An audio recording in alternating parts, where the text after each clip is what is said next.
नमस्कार मित्रांनो, आज आपण सेक्स या विषयावर चर्चा करूया।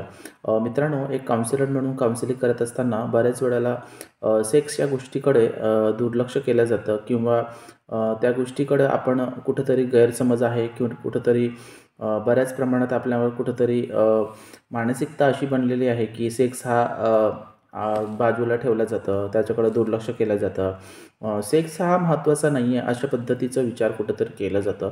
तर मला या व्हिडिओच्या माध्यमातून तुम्हाला एकच सांगायचं आहे मित्रांनो, की ज्या पद्धतीने आपण अन्न, वस्त्र, निवारा ह्या गोष्टी मूलभूत गरज आहे असं आपण म्हणतो, अगदी त्या पद्धतीनं माणसाला विवाहानंतर सेक्सची पण गरज असणं, सेक्सची गरज असते आणि ते सहज सुलभ भावना आहे आणि माणसाची सेक्सची जी भावना आहे, कामवासनाची आहे, ते माणसाची सहज भावना आहे आणि तो त्याचा मूलभूत अधिकार आहे असं मला वाटतं।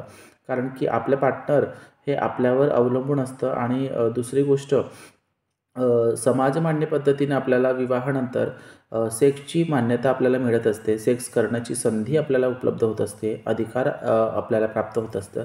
तर त्याच्यामुळं सेक्सकडे पण आपण दुर्लक्ष करू नये। बऱ्याच वेळेला आपण जॉब करत असेल किंवा कुठं काम करत असाल किंवा तुम्ही व्यवसाय करत असाल तर ह्या गोष्टीकडे दुर्लक्ष होतं। तर म्हणून बऱ्याच वेळेला आपली जी पार्टनर आहे, जी आपली पत्नी आहे, तर ती बोलत नाही। तर ह्याचा अर्थ असं नाही की तिला सेक्सची इच्छा नाही किंवा सेक्समध्ये इंटरेस्ट नाही, असं मुळीच नाही। तर त्यांना कुठेतरी ह्याबद्दल संकोच वाटतं, लाज वाटतं, त्याच्यामुळे ते बोलत नाही। तर म्हणून आपण कुठेतरी रिस्पॉन्स देणं गरजेचं आहे आणि आपण कुठेतरी पुढाकार घेणं गरजेचं आहे। तर बऱ्याच वेळेला असं दिसतं की पती-पत्नीमध्ये जे घटस्फोट होतं, तर घटस्फोट होण्याच्या कारणामध्ये पती-पत्नीमध्ये पुरेसा वेळ देत नाही सेक्ससाठी। मिस्टर कुठेतरी बाहेरगावी असतं किंवा पार्टनरला इच्छाच नसते। अशा कुठेतरी चुकीच्या समजुती असतात, कुठेतरी मतभेद असतात। त्याच्यामुळं ह्या गोष्टीची परिणती घटस्फोटापर्यंत गेलेले दिसून येतं। तर मला ह्या व्हिडिओच्या माध्यमातून तुम्हाला सांगायचं आहे की सेक्स हा एक नैसर्गिक बाब आहे आणि ते किती वेळा करावा, कधी करावा याचा पण मापदंड नाही आहे। बऱ्याच वेळेला सेक्सबद्दल बरेच लोकांची प्रश्न उपस्थित होतात की सेक्स आठवड्यातून किती वेळा आठवड्यातून करावा का रोज करावा किंवा महिन्यातून एकदा करावा की अशा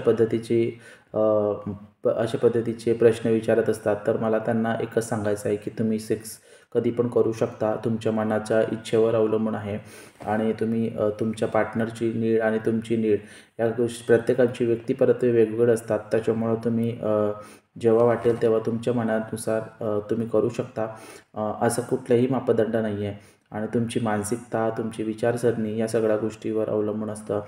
बऱ्याच वेळेला मज्जातंतूमध्ये सूचना जातात आणि लिंगात ताठरता येतं आणि आपल्याला सेक्सची इच्छा होतं। तर बऱ्याच वेळेला असं होतं की आपल्या मनामध्ये लैंगिक कमतरता आहे किंवा कुठेतरी आपण लैंगिकदृष्ट्या कमी आहो अशा पद्धतीची मानसिकता निर्माण होत असते। तर ह्या गोष्टी आपल्या मनातील भावना असतात, चुकीच्या भावना असतात, कमजोरीची भावना असतात, कमकुवत विचारसरणीच्या याच्यामुळं होत असतं। तर लिंगाला हाडं नसतात, त्याच्यामुळं आपल्या मनामध्ये जशा पद्धतीचे विचार असतात तशा पद्धतीचे मज्जातंतूमध्ये सूचना जातात आणि त्या पद्धतीचं ते रिफ्लेक्शन होतं। म्हणून मनामध्ये अगदी सकारात्मक विचार असणं गरजेचं आहे। आणि दुसरी गोष्ट सेक्शुअल प्लेजरमुळं तुमच्यामध्ये ऑक्सिटोसिन नावाचं एक रसायन आहे, ते तुम्हाला सिक्रेशन होतं। त्याच्यामुळं तुम्हाला तुमचा मूड जो आहे तो एकदम हॅपी राहतो, आनंदी राहतो, उत्साही राहाल तुम्ही। आणि दुसरी गोष्ट, सेक्स हा एक व्यायाम आहे। तुम्ही सेक्स जर का नियमितपणे करत असाल तर तुम्ही स्ट्रेसफुल असणार नाही, तुम्ही डिप्रेशनमध्ये जाणार नाही किंवा तुमचा डेली लाईफमध्ये अतिशय तुम्ही आनंदी राहाल, उत्साही राहील। मग हे दोघांच्या बाबतीत लागू होतं। त्याच्यामुळं मला असं वाटतं की तुम्ही सेक्सकडे दुर्लक्ष करू नका।